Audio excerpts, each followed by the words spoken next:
Welcome to this special edition IFA live and in person in a hotel suite in Las Vegas. The International Franchise Association hits Vegas typically once a year or so, and I got the big ragu here.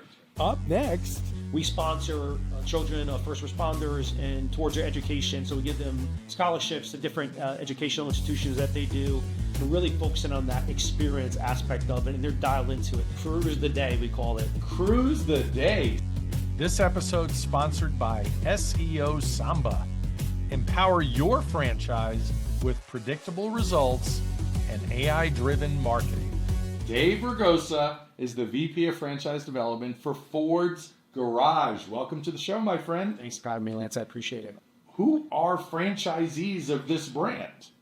They're like anything, Lance. They're hardworking franchisees. Certainly, they're multi-unit franchisees in the system. In fact, they're all multi-unit. Correct. They're all multi-unit franchisees. And what I always like to say is it's never one thing, right? To get the numbers that Ford is producing, and obviously it's regionally, obviously depending, each market's a little different, but it's a team effort, right? So it starts from the franchisor's vision to the franchisee's execution. And to me, it's always about the franchisees, right? Making sure that we as franchisors are supporting them and the franchisees are executing at a high level. If I could, one thing I always like to say, Lance, is folks kind of forget, or I think franchisors sometimes don't remember that we have guests, right? And I like to use the word guest, not customer, because a guest to me is building a relationship. Customers are more transactional. So yes. My guest is my franchisees, right? How do we support them? How do we provide a high level of support for them? And the same thing for a franchisee. A franchisee's guest is the guest that's walking through the four walls, right? How are they providing that great guest experience? So I think it goes hand in hand, kind of hitting those numbers that you allude to, is really just that whole experience from the top down. So 13 years in business, about 30 locations already. And are all the franchisees experienced restaurant owners prior, or are they investors that are hiring that operator? Great question. It is similar to most brands, it's a little of both, right? So certainly the foundational were experienced restaurant operators. We also have half the portfolio that are investors that are bringing, we call them garage partners, kind of to run the restaurants and pair them up. I think we do a good job also supporting the investor franchisor, franchisee, to kind of partner up with a franchise operator that's successful as well. So I think that's key. One thing I always say is I like to say no more than yes, right? And what I mean by that, Lance, is you're going to get that franchisee who comes in and can stroke the check to do a Ford Garage, but if they don't have the operations behind them, team to support them, that's the biggest thing, right? No matter what, operations is key. And if they don't share your vision for a guest experience, it's not a transactional business, as you said. Correct. It's not just chicken wings. It's not just chicken wings. What's your favorite menu item, by the way?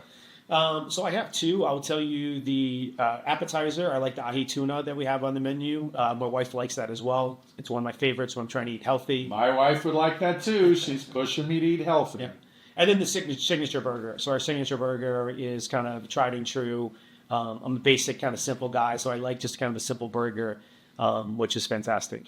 So do you need a real chef in these kitchens, or is it's engineered the old kitchen manager style, or?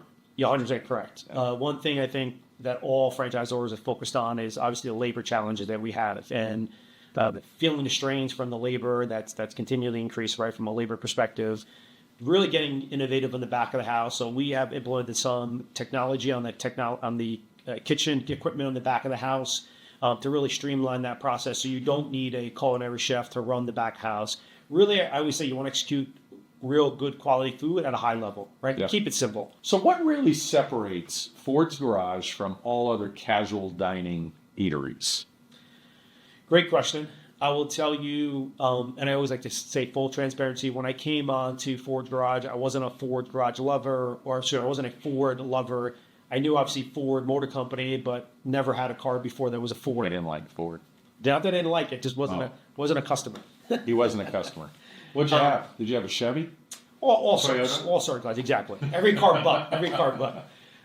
But when I dove into the brand, I realized that the power of Ford Motor Company, and we like to say the blue oval, was very powerful. So when I started doing my research prior to kind of coming on, and now since being part of the family for over a year now, you see that transcend generationally. And I like to say that we have that 8-year-old to the 82-year-old. So the 8-year-old kid walks in and sees the cars in the exterior, see the cars in the interior, sees the engines on the wall and so forth, and are really enamored by it. And then you have the 82-year-old that either had Ford his whole life, was an engineer of Ford, has some affinity to Ford, and it's really that legacy.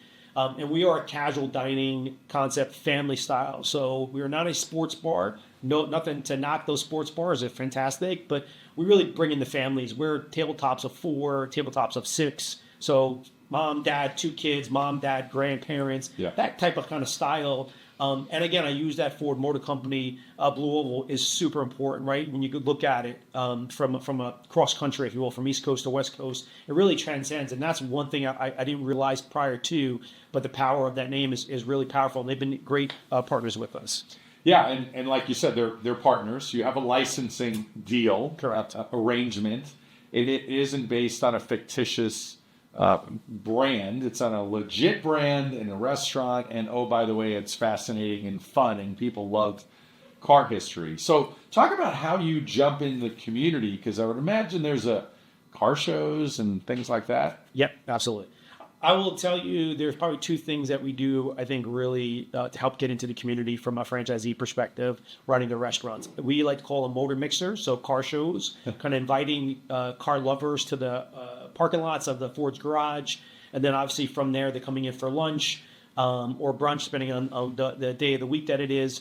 And one thing I've learned too, and through this experience, Lance, is it's not just Ford lovers. So we may have a Mustang club, a Bronco club, a Ford club, but the Chevy people are coming too. Exactly, Chevy, even exotic car lovers are coming because they don't really have a place to go. Right? There's no true car show like that. They can come, talk about your experience of being a car lover, and then coming in and having great pride burgers, craft beers, right at the Ford's garage. So I think that combination helps tremendously. The second thing, which I'm a huge proponent of, is we're also part of the First Responders Children's Foundation. So we sponsor children of first responders and towards their education. So we give them scholarships to different educational institutions that they do to continue growing and expanding themselves. So I think getting those 2 things in the community is super important. And I always say, although we're a national franchise brand, you have to be local, right? So as a franchisee owner, I want to make sure I'm localized in that community. I'm working with the community, supportive of the community, which is also key. The third thing I will tell you is, actually should mention is we have what we call the Burgers of Fame. We have a Wall of Fame burgers, and those burgers are named after local community members. So it can be your local mayor of the town. It can be your fire chief. It can be the teacher of the year, right? And just, again, getting ingrained into the community is super important. Do they have to eat a crazy burger or a big burger or something, or just name it after cool things? We name it after cool people in town. You got to be cool to be on the list. Dave, let's talk about best practices between, let's say, the best franchisors and franchisees. You've been in the franchise space, the food space, a long time. Talk about those best practices. 20 years. Almost, yeah. Old man. It's coming quick. I will say, I think it starts with the franchisee. And I always like to say that picking the right franchisees, right? Picking the right franchisees and supporting the right way. Yeah. So their success is our success, I like to say, and our success is their success. And understanding that relationship right from the get-go. So when we are going through a due diligence with a potential new franchisee, making sure we're aligned on the vision, not just on the short term, but the long term. But it's not just us as a franchisor's vision, it's the franchisee's vision, right? And it starts with the 4-wall economics. Is that store going to be profitable for them, and will they be successful? At the end of the day, I think every decision that we make has to start with the franchisee in mind, right? Does it fit the franchisee's footprint? Can they make money on it, most importantly? And there's a line, obviously, with us as a franchisor, as a brand. Does that make sense? But it has to be the 4-wall economics first and foremost. A lot of franchisors, I think, drive to a unit count, and they need to get a certain amount of units. I want to get to 500 units by this date. I think you need to take a step back and really focus on the 4-wall economics and say, all right, is this going to be a profitable unit? Is it the 4-wall economics make sense? The unit count's going to come, right? If you can make sure that that's in line with the franchisee's goals, the unit counts are eventually going to come at that point. If you're just driving, you're going to hit a number, but you're not going to like the foundation or sometimes the franchisees that you brought on, because you're just trying to drive to a number. So I think that's critically important with that success. The other thing I'll say is communication, right? I think it's super important to communicate with your franchisees, not only in the good times, but on the bad times too, right? So a lot of franchisors love to talk about growth, and these are all the initiatives we're doing, and these are all the great things we're doing, which is fantastic for a franchisee. But you're going to talk to some of the franchisees when they're struggling, when there's challenging times, right? And it's not on a phone call sometimes or a Zoom, as today is. It's also getting in a car or a plane and actually meeting them and having a conversation. I always believe franchisees ultimately mean well, want to do well, right? They want to support their families. They're living the American dream, right? So how do we support them and really understand their lens of where they're coming from? They're putting their house on the line, their blood, sweat, and tears on the line, and just coming from an empathetic perspective when I meet a franchisee and say, okay, what are the challenges you're going through? How can we support you in those challenges? That doesn't mean that we're yes people. I'm just yesing you to death, Lance. So I'm telling you everything you want to hear. I'm going to give you our perspective and tell you, hey, this as a brand, we need to look at it from a national perspective, and I need to protect the brand, right, first and foremost. But how can we align and work with you in that process? I think if you shy away from those struggling conversations and you don't talk to the franchisees that are struggling, eventually it's going to erode at the foundation of your brand. I would imagine also as part of the core of what you guys do as a great franchisor, there's a lot of collaboration. So your best franchisees are also helping to support those newer franchisees so they get to learn and grow from them. For sure. I think it's you have the top 10% and the bottom 10%, right? And those are where most franchisors speak to, is those two groups, Yep. right? That middle is kind of doing their thing, working hard, but it's those two I think that most franchisors spend the most time with. And you're absolutely correct. I think the good franchisors make sure that all of them are communicating properly. Certainly when we open up a new restaurant, we lean into our best-in-class franchisees, ops teams to help open up those restaurants. So as a new franchisee coming on, from a support perspective, you're getting training from the best of the best in our system. So not just from a corporate perspective, but actually restaurant trainers from best-in-class franchisees that we have to help open up those restaurants that are doing best practices, right? And saying, hey, these aren't shortcuts. These are the ways this is the way you need to execute at a high level. I always say it's about the guest experience, right? High quality food and making sure the guest experience is there is super important. And during validation, a prospect is going to have an opportunity. Myself, if I'm sending somebody to you, they're going to have appropriate validation. They're going to have an opportunity to speak to successful franchisees about their experience to understand if they fit or don't. They might not want to do it, and it's always a two-way street, right? Absolutely. And what I'll say, Lance, is I welcome that because on twofold. I welcome it because I want the new franchisee to understand the culture we're building. So they kind of buy, to your point, they buy into that culture. On the other hand, I wanted that feedback from my existing franchisee, like, hey, is this person a right fit for the brand, right? Yes. They're going to kind of... It's tricky. People don't know they're getting checked out. It's exactly. It's like a dating process. Exactly. And when we're dating, you're going to put your best face forward, right? Yeah. But when they're in front of another franchisee, they may talk a certain way, they may act a certain way. So I'd love to get the feedback from the franchisee, like, hey, are we aligned here? Is this person the right fit for us culturally, right? More importantly than anything. I always say the operations, the money... That's important without question, right? But it's the culture fit. Just like you're hiring a new employee, the culture to me is critically important. It's not just something that we just talk about. It's something that we really focus on is really good quality. We call it kind of the vintage way, vintage team kind of culture in our team. And the same thing for a franchisee. Vintage. I got that. Exactly. Yeah. Do they have the same kind of cultural fit for that? So making sure that we're aligned in that process is super important.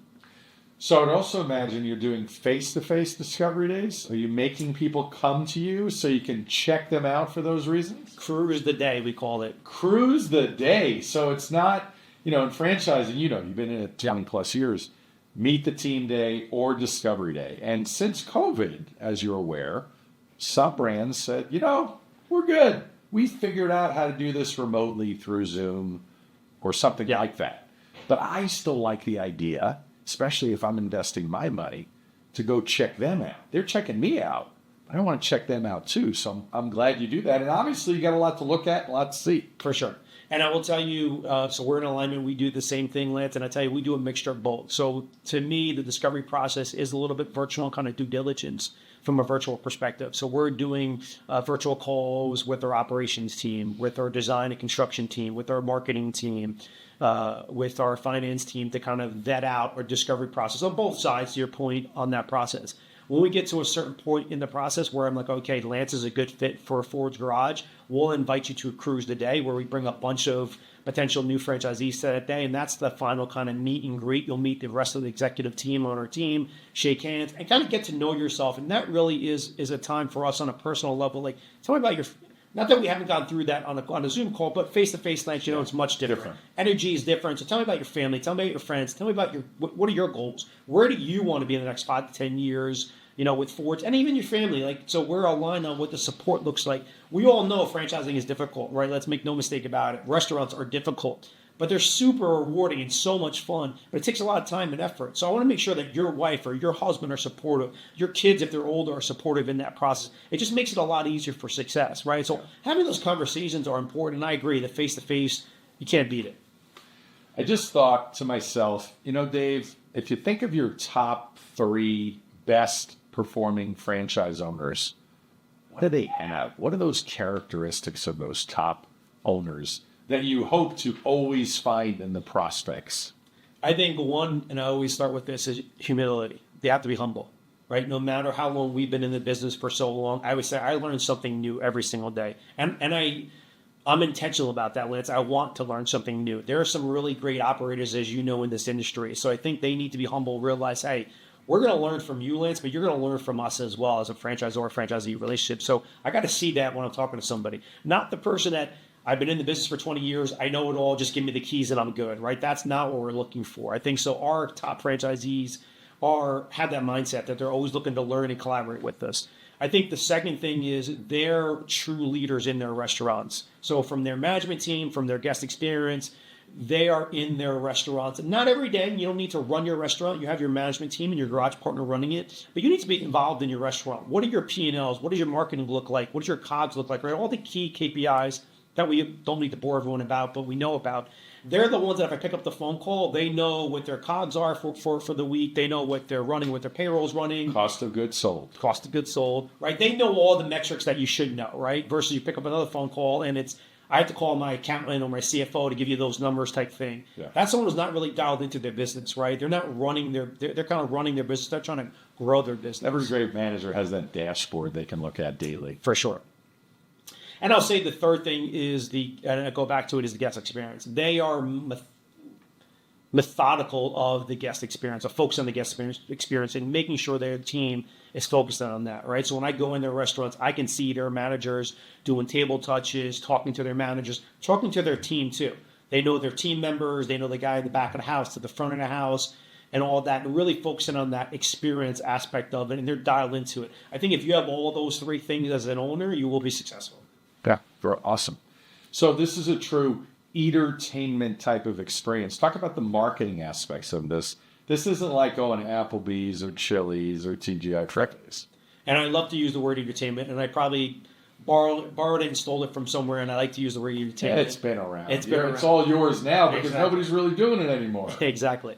And we really are that. I feel we are that space. We're bringing a great guest experience, again, like I said, from the Model A and Model T cars and the other cars that we have on the exterior and interior of location, as well as the guest experience when they walk in and they see the Henry Ford pictures back in the day from the 1920s to the engines on the wall and so forth. Going through that is an experience. One thing that we are really focused on this year is really telling that story. So some of the new models that we're working on building this year, and we have 6 more restaurants scheduled to open this year, is really telling that story. So when you're waiting for your table, or maybe when you're done, you're actually not so much doing a museum tour, but you're looking at the images and seeing Henry Ford with Firestone, with Thomas Edison. There's some real great stories there. So kind of telling the story aspect of it. But most importantly is, again, that guest experience and that quality food. We need to back it up with prime burgers and craft beers, right? They have to be phenomenal for a guest to come back. Yeah, it's hard to find a prime burger in a casual dining restaurant. You got to go to a steakhouse and pay $40 for it. Yep, absolutely. What is your most memorable pit stop moment? So that's really easy. So we started this year doing our cruise today in Dearborn, Detroit, home of Ford Motor Company. Logical, great place. Perfect, Ford's Garage. I had the pleasure of first time ever, which I probably should have done it 20 years ago, but first time ever going to the Henry Ford Museum and the Rouge plant where they build the F-150s. Lance, it was unbelievable. So starting with the Rouge plant, seeing how they're building the F-150s and putting it together, and the history behind it, and how Henry Ford built a whole ecosystem around, and I believe it was the first, don't quote me, but I believe it was the first self-sufficient kind of plant in North America where everything was sustainability on the property. He didn't have to go outside anywhere to get the plant moving from an energy perspective. It's just unbelievable when you see that history and what they've done. And you think about in the 1920s and 30s and 40s, to someone have that vision was remarkable. And then you go to the Henry Ford Museum, and both of those are part of our cruise today. We bring folks there because I think it's important to talk about the legacy. We go to the Henry Ford Museum, and you walk through the museum, and you see not only Ford, so it's not just Ford stuff at the Henry Ford Museum, but it's all the limousines of all the presidents over the years. To see that was my coolest thing. To see the Wright brothers' first plane they ever built, and those cool things. It's just a great experience. And I walked away with just so much admiration. Just like when you look at it, it's like, holy cow! Like this is the 1920s and probably even earlier. What they were building and just that vision, which is just remarkable. If you could add one feature to every Ford's garage, what would it be? So this is my feature. This is not a approved feature or anything that the executive team or board approved. But as a kid, I would love to see a Model A or Model T on the floor of a Ford's Garage restaurant converted into kind of your own encompassing table kind of environment. So, a party of four can come in, and maybe there's a TV inside the Model A, Model T that's showing a loop of Henry Ford or some story. So someone's like experience while you're doing it. And it's a special table for birthdays or anniversaries. It'd be something cool as a kid feature. I was going to say, why not a dessert? I could see a Model T or there you go. Something, I never thought of that. I like that. That works. Yeah, the Model T dessert. Here you go. So something like that, I would say, and I would say one of our franchisees, it's the only store that does it, actually have the cabs of the Model A, Model Ts going around in a conveyor belt around the restaurant, which is a pretty cool feature. As you can imagine, super expensive. Not sure if there's an ROI behind it, but he loved it. He wanted to put it in there, which is fantastic to see. But as a kid, I would love to kind of sit and eat inside of a car, I think. Yeah. What is the typical investment in a Ford's garage and the square footage? I know it's at least 6,000 square feet, right? Correct. We ideally try to shoot for 6,500 to 7,500 square feet from a square footage perspective.